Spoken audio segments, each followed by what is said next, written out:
Fred Film Radio. This is Nicola Comotti, but probably for today we should temporarily baptize it Frederick Wiseman Radio. Thank you, just for your honor. That's very generous.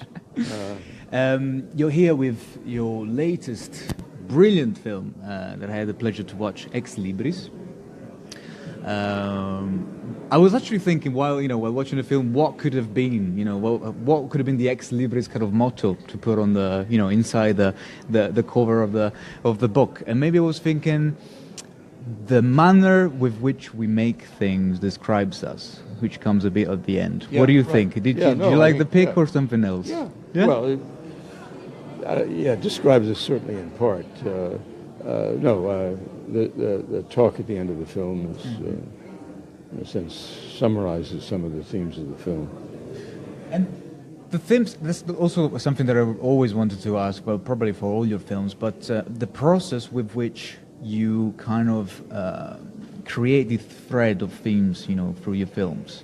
Do you have almost like a graphic method that you do, like whilst having the things, and so I imagine some vectors running around like a piece of paper, or like you just follow maybe themes within? No, it's all in my head. All right. No, other than making a list of the order of the sequences as a provisional list, a provisional order, there's nothing, whatever graphic takes place inside my head. But I work very hard on the structure, and I don't really start in on the structure until I've edited all the sequences that I think I might use into close to final form. And the structure emerges as a consequence of the rest of the editing.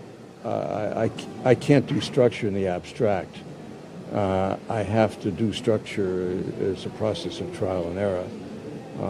And in order to create the structure, I have to feel that I understand what's going on in the sequences and that I've edited them into final form. So it's not until I've edited all the sequences that I think I might use in a close to final form that I begin to work on the structure.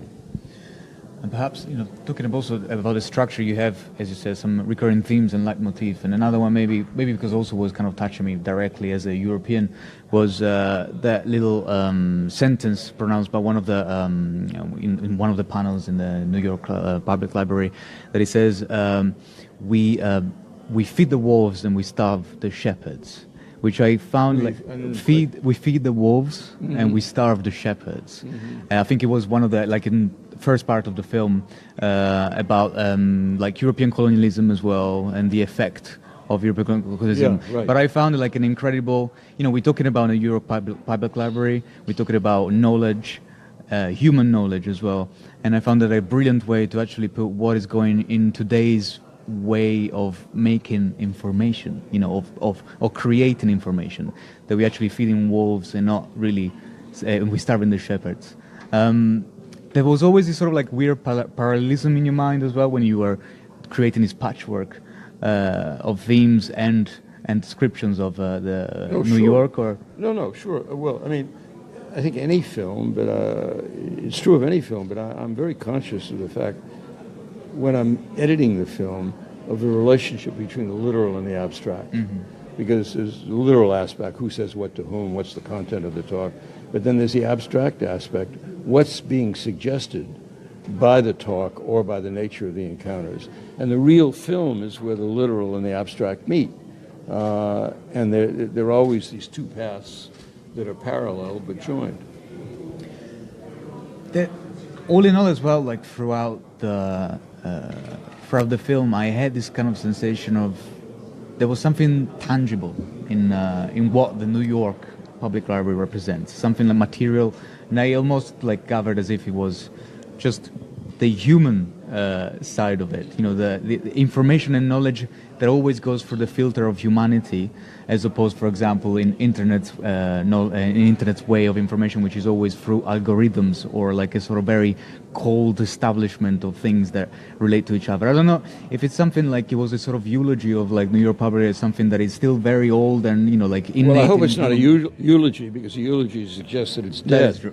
But that's the problem as well that we face with, like, not probably New York, with a library, but like with many libraries in the world. You know, like you probably can pinpoint it as closures and shutting downs pretty much all over the place. Well, the New York Library, because it's converted, I mean, not converted, but because it has this concern about helping people, particularly helping poor and immigrant people, that it has a whole, I mean, over the last 10 years or so, it's developed a whole additional life. I don't think its archives or its collections are going to be any less important, even to the extent that they're digitalized. But I think really what you're referring to is the dedication of the library as an institution to have as a goal to help people. And that is particularly striking in an age of Trump, because the library is the anti-Trump. And the library represents everything that he neither understands nor and everything that he detests. There's so much hope in this film, so it was beautiful. But probably, if I have to finish with one little thing, is just that it was so beautiful to hear the idea of like dodging the rules in favor of people. As for example, in the homelessness bit, I just wanted to just mention it because it was so beautiful and humane. So thank you so much anyway. Thank you for this film. Thanks for Time is wrapped, wrapped, but you know I had so much. But it's my honor anyway. Good. Thank you. Thank you. Fred Film Radio, the Festival Insider.